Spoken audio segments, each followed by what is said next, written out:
Hey. Hello. Hello, and welcome to Comic Solving Problems, but not the normal thing. It's a Friday afternoon. We're just Friday afternoon.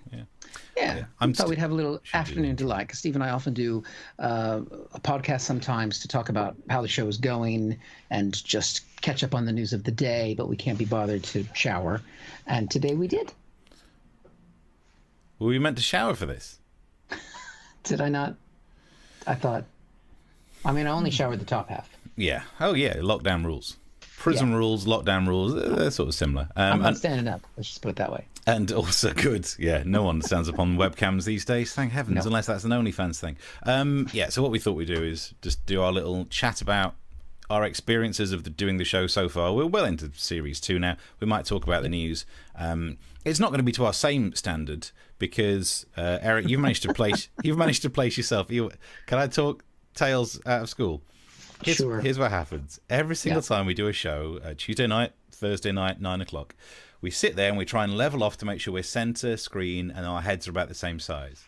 And it's perfectly done. And then I go, hello and welcome to Comic Solving Problems. And Eric goes, hello, and then his head is just huge. So I just miss being close to people. In comparison, every episode, I'm a little pinhead over here. We level it off. Are we about the same? Are we about the same? Yeah. Is that good? Hello and welcome to... I'll try it there. How's that? Yeah, beautiful. But you don't have to worry about it today because nighttime shows are fine. But I sit next to my window in the day and look how I then have to flood myself with more light. I've never looked more like I've got the typhus. You do look a bit rough, I'll be honest with you. Yeah, it's the pallid, shiny skin that people are into. Although, look at that. If I cover that, then it just makes everything go red like Phil Mitchell. It's the shiny forehead that's ruining my white balance. Yeah, well, it's a cloudy day here because I've got windows in the office, so that's fine. If it was sunny, then I'd be washed out as well. But Bill Withers' anyway. B-side, a cloudy day. Oops, there we go.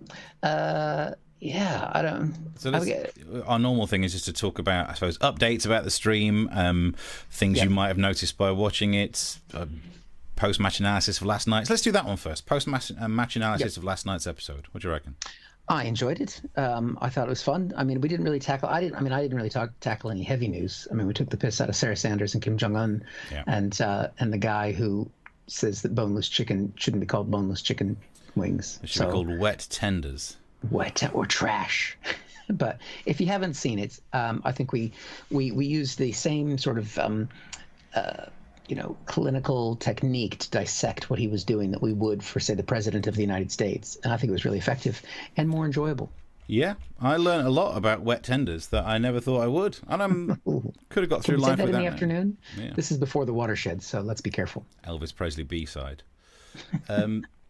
The wet tender me tonight.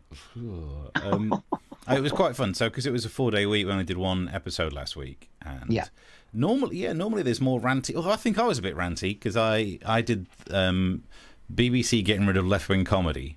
And I mean, wow. Ever seen a man narrate his own demise? Wow. And also the proms. So it was kind of a BBC heavy thing, but I enjoyed that one the most. I think the thing we didn't get a chance to talk about, because we've both noticed that there's a lot of space right now for people who say that they're right-wing comics, or even people still, maybe not on the BBC, for hard left-wing comics. And the unique niche that we've carved out for ourselves is being neither of those two things. Wingless comics. We are. Flightless birds. The show that I did last year was called Radical Centrist. And it's still no one... You're a hated demographic. Yeah. The right hates you because you're kind of left, and the left hates you because you're nowhere near left enough. Yep. But we don't inspire enough hatred from either of them to make people watch us. Yeah. No, hey, come on. We do all right for figures. Which actually is another little update. We're only on Internet Movie Database. IMDb's got a page for the Comic Solving Problems. There we go. That's Feels it. Good. Made it now. Because I know we both have profiles on there. Yours is a little bit more. You've got actual BBC TV show. I've got something that was on Russian television. So you've got Sky News on there as well. Because I saw it, and we're both linked to the page. So we are listed as the cast of Comic Solving Problems. Feels nice. So both of our profiles are linked. Yeah, you got Sky News. Is it BBC News on there as well? I don't know. I think some breakfast. There was some breakfast. Yeah. That was on Newsnight as well. Just saying. Those are the days. Yeah. Those were the days. It does feel good though to have a mention on IMDb. I mean, it also means IMDb are really letting themselves go if they're listing shows like the ones we do. Now, don't put ourselves down. Lots of people go to IMDb to find what they want to watch next, I think. Yeah. I scroll it all the time. And it also means a couple of things. There might be other platforms that might be linked, or the people who own IMDb that we might appear on soon. More of that to come. It also means, imagine if there was someone who was so nerdy they were uploading these shows to BitTorrents to try and mix it within the illegal downloaded TV shows, that some ne'er-do-well, some nefarious downloader might think, Comic Solving Problems is a show, let's download that. And they end up watching it. Imagine if someone's trying to fool criminals into watching this show. Having an IMDb page means it can be listed as a TV show and not just web clips. So, Who would be nerdy enough to do that? I don't know. I mean, it wouldn't be someone who used to be able to gig and work in radio and work in television who has a lot of time on their hands, would it? Those are the days. I'm not the only legal person uploading BitTorrents, though. Like, you can download the BitTorrent. I can't steal our content. We own it, and I'm putting it on the internet. I've got to be the only person left. Everyone else who's BitTorrented will be arrested, and I'll be stood there going, "It was our show." So it was our idea. Yeah, good times. So that's a nice little tech update. Anything was because technically I'm the tech department for this show. You're kind of marketing and everything else. What's the latest in marketing? I mean, this was your idea on the marketing side of things, but I think we're going to do Brighton Fringe because we just did a successful Edinburgh Fringe run, and got some people that reviewed the show and said some nice things. So that was lovely. Got more reviews than I did when I actually physically did Edinburgh the year before, which is a little bit discerning.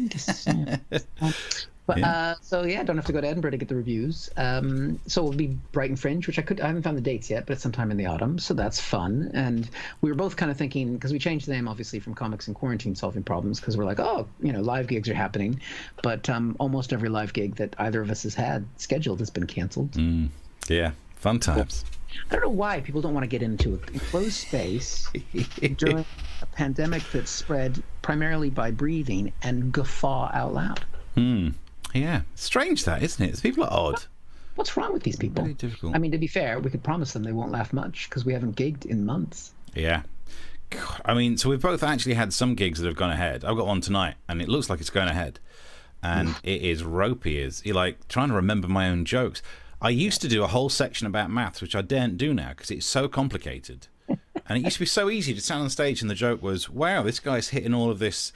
it's not calculus, hitting all this algebra. You don't even know what it is. I don't even know which category of maths it is. Trigonometry? I don't know. Geometry? There's shapes involved. I really would not be able to do it anymore. So, yeah. Stuff makes it easy. You've got little visual cues about what comes next. It's not quite as... You try reading algebra upside down because you're holding the book. Yeah, so I'm not doing that. I'm back doing the really old material. It's really weird because now I've got more muscle memory in the old set than I have in anything that was added in the last year. Yeah. So I'm doing a lot of that. Okay. You can borrow, if you want to borrow Bobbing Along, you can have it. Fine, thanks. Or Chim Tree. I was on stage last weekend and I knew if things get bad, I'm doing the radio voice again. And it didn't quite happen, but I was ready for it. I mean, it's been a while since I saw you do the radio voice. Yeah. When the pandemic started. Yeah. No one cares. I don't work in radio anymore. It would be a lie. Oh, by the way, we should say, if you're watching this live, you can chat. We can chat to you because instead of just releasing it as a podcast, this is live right now. We have some messages coming through. Well, on the platform of DLive, which we always get the choicest of comments from the DLivers, Dank Noodle says, well, he just sends an emoji of like a Pikachu waving at us. Okay. I'm tapping on my keyboard here. One of my computers went to sleep. So I was going to see if there was any chat on mine, but a little update on the chat from my side. Nothing. Nothing from your side. Just looking into the abyss silently. What else? We didn't really talk about Trump this week, which kind of missed out because I just, it wasn't the stories that inspired me, but then I watched, because I'm a cool kid. He gave a speech in Pennsylvania yesterday, and I watched some of it. And man alive, the fact that he's making the case that Joe Biden is not cognitively there he starts to go into because he's trying to come up with a new nickname for Joe Biden, because none of the nicknames have really hurt Joe. So he's called him Sleepy Joe for years. So now he wanted to call him Hayden Biden, or Joe Hayden, because he's been in his basement. He hasn't been getting out to the country trying to spread the pandemic. Yeah. And stupid Democrats not trying to spread the pandemic, and so he was, because what he does trial balloons with his, because he's doing a live crowd in Pennsylvania at the airport, and he even said to the live crowd, he goes, "I like doing these events." I still refuse to do the accent. "I like doing these events at the airport because then I can just get on the plane afterwards and get the hell out of here." Because nothing says coming to a state to get that state to vote for you, other than how happy you are to get out of there. Yeah. And then he says, "All right, I'm going to ask you guys. Do you like Hayden Biden?"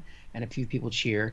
And then he interrupts himself and goes off on a tangent, and then talks about how Joe Biden likes to wear his mask dangling from his ear. And then he says, "Well, somebody, you give me your mask.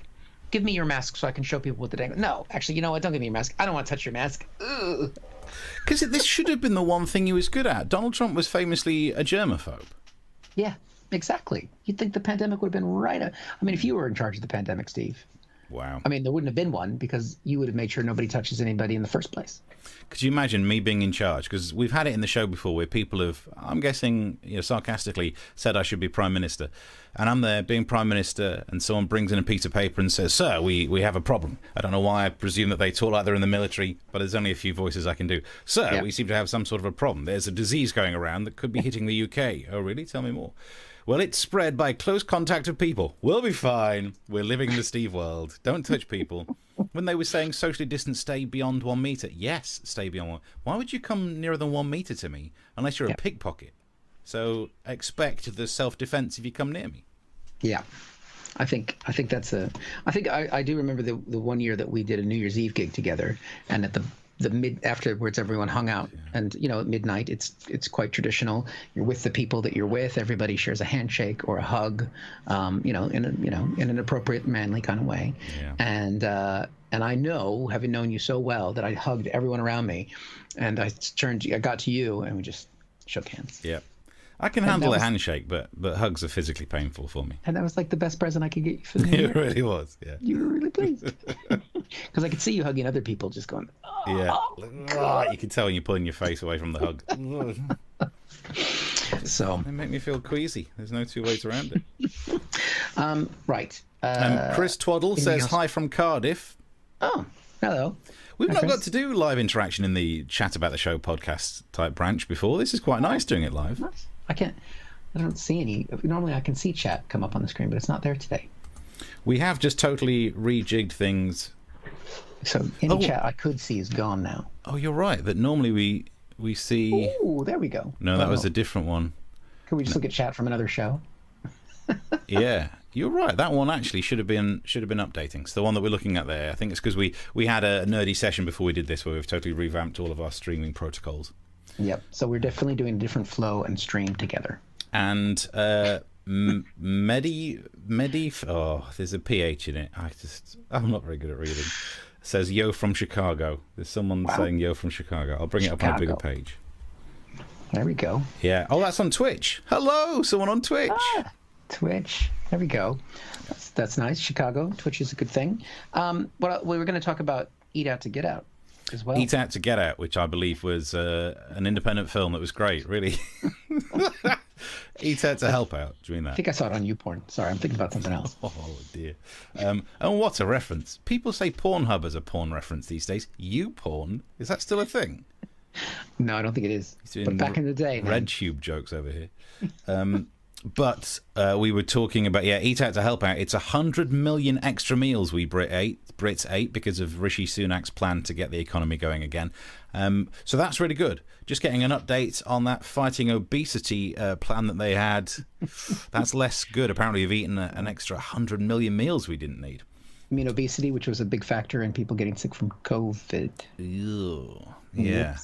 Yeah. So for the Chicago person, the British government came up with a plan where everybody got £10 off as a meal, potentially, for a period of time, which they've now ended because everything is fine. It was bizarre that they did it in August because I heard a restaurateur, or whatever the word is, on a radio phone-in saying that actually people were probably, if they were going to do a staycation, if you go to a place where you don't live to have a holiday, you eat in a restaurant, whether there's £10 off or not. And all the restaurants back in the places where people live that aren't seaside destinations, no one was going to the restaurants anyway, so it's pointless. And if they'd have introduced it in the autumn, they actually really could have made more impact with it. But my theory is the government didn't want to have that much impact. It wanted to have publicity without actually paying for that many meals. Yeah, I suppose. But I mean, we've been very hesitant to go out into, again, the places where people are likely to get infected, like restaurants, and so we didn't really go out much. But we were away this weekend camping, and we went to a National Trust site, and we did get a snack at the National Trust things for your eat outdoors. Wiped it all down, anti-backed the chocolate cake and stuff. And it's tasty if you get the right flavor. He's not even joking, though, because in a minute I'm going to ask him to tell the story about the first pint he had out of lockdown. I haven't.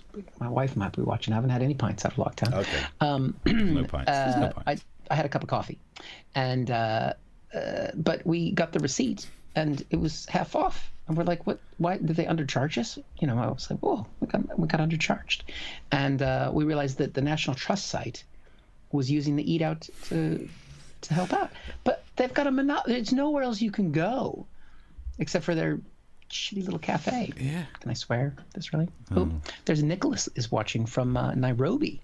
We're getting international by doing this midday. We're normally at nighttime, 9 o'clock in the UK, every Tuesday and Thursday, but we're getting Chicago, we're getting Nairobi. Yeah, that's it. We're also meant to be doing this to plug the show, so I'll put the address up. Oh yeah, exactly. You can subscribe there on the YouTube channel. But Med Epiphany, that's the word that I was trying to break down. Said, I think I have gained the COVID-19. Do you mean the disease or the number of stones or kilograms that I've gained? The COVID-19, that's what I've put on this year. Because in America, we say when you go to university, you put on the freshman 20 because you gain weight because you're drinking and eating and stuff. The COVID-19. So COVID-19, I like that. Nice. Stealing that from whoever you are. Yeah, Med Epiphany. So actually maybe we should start doing these little in the afternoon chats. We could do them before the shows as well, just to tee people up about what we're doing. Usually trying to write the show. God, you have no idea how much. All right, if you've never watched the show before, please go and watch some of the clips on the YouTube channel or some of the full episodes and see the rod that we've made for our own backs. Twice a week we have to try and churn out half an hour's worth of material. And some stupid idiot had the idea about filming things beforehand so we could play in sketches as well. Yeah, and that stupid idiot is not me. That's the other guy. The other guy. It was all very fun doing that when everyone was in lockdown and no one had anything else to do. But now, because every comedian's doing some sort of online show. So the thing that makes us different is we play in content. Nuts. You have to write it, record it. I then realised that the microphone on my phone's not good enough, so I've got flipping...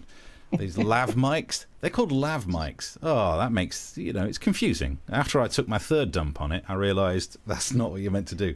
And I have to do all that business. Yeah. Lav mics. Yeah, lav mics. We all knew I was going to do that joke. We write better jokes for the actual show. No, I'm fully aware of the fact that I don't. Right. Well, I think... this was just a chance for us to try chatting in the afternoon, try out some different streaming, and then we got to connect with Nicholas in Kenya and trying to see if we've got any messages coming through on YouTube. I think that's a copy of the ones coming from Twitch, but well done for getting flipping Twitch involved. Yes, Twitch. Get subscribed to the Twitch channel Tuesdays and Thursday, at 9 o'clock British summertime, whatever that is. Wherever you are in Cardiff. Pretty soon it'll be just normal British time, and we don't have to say the British summertime anymore. Because I feel kind of bad. Because I was talking to somebody in Ireland, and I was like, I don't think they say British summertime there. Yeah, it's just summertime. GMT. It does sound fancier, doesn't it? As soon as the clocks change. If people are getting upset about singing at the proms, reminding them that the time belongs to Britain, I think might be a bit much. But I think GMT has closer links to colonial Britain than British summertime. That's why sometimes they say UTC, don't they? When you look at time things. Are they taking that away from us? They've taken that away. Because what is it? World clock. Oh, I don't have the keyboard connected. Universal time, UT. I only have one functioning keyboard right now, people, because I spilled tea on one. So if you wanted to ever support our show, you can By the Gaia keyboard, definitely. And also buy me better lighting for daytime shows, because nighttime it looks fine. Daytime I look like Lieutenant Data. You look ill. Yeah. Oh, it's scrolling. Yeah, I think it's UTC, which I don't even know what that stands for. Universal Time. Oh God! All right, I'll do all the googling for him. All right, this is not. I don't know if this is a level of. Coordinated Universal Time. How on earth does UTC mean Coordinated Universal Time? That's why we need to keep it British. You know when you've just given. Actually, that looks so much better. If I half get the lights there, there we go. That's. There you go. There you look more human now. Yeah. So I think we sufficiently talked enough waffle for a while. I think that's waffled a bit. That's good for a live stream. That's what these things are for. Yeah, well, it was nice seeing you in the afternoon, and then we'll be back next Tuesday with a content-packed half hour to 45 minutes of entertainment. Yeah, I'm trying to think if there's anything special that we're doing on Tuesday. I think it should just be a good solid half hour of solving problems by doing jokes about the news. Any messages you'd like to send to us, you can tweet us. Send us a message. If you have problems, because we solve problems on the show. We don't really solve any problems, but we bring up problems on the show. We were meant to, I haven't updated you, a quick update you on this. I had ordered a green screen getting a cheap one from a website called Wish, which stands for You Wish to Get Your Delivery at some point. I ordered it in June, and it was delayed and delayed and delayed, and finally the delivery date was Tuesday, and it did not come. And I think you noticed I've been fighting with the bots on Twitter, because it's just there's no human interaction whatsoever with the website, and they finally said, would you like to wait another month for your order to arrive? And I said no, and they said, okay, now we'll give you a refund. So I've been offered a refund, and they said, and if your delivery comes, you can keep it, which I was going to do. Do you think that's how their business model works? And actually, if not, maybe we should do this. You set up a website where you offer to sell things, you keep people's money for 3 months, and then you eventually return it. Any interest you make on those 3 months, you keep. So it's effectively finding a way of establishing an asset that we could make, interest from interest accounts. So if we're braver, we could actually invest it and watch that. Do you know what? We'll talk about this off air. I think we might have found a way to make money. Or if you want to book us, because we're both available, you can do that, and then we just won't turn up. Yeah. We'll keep your money for a while. Oh, by the way, look, the chats have actually started working. Chats are there. There we go. Hey. Nice. Hey. Cool. Well, we'll be back on Tuesday at 9 o'clock GMT +1 UTC -5. And Coordinated Universal Time. Then call it CUI. Okay, now I see why they didn't. Okay, I get it. Coordinated Universal Near Time, or whatever it would be called. Okay. That's what we do. You live and learn on this show, I tell you. Brilliant. Yeah. So we'll see you then. See you then. Till next time. Bye.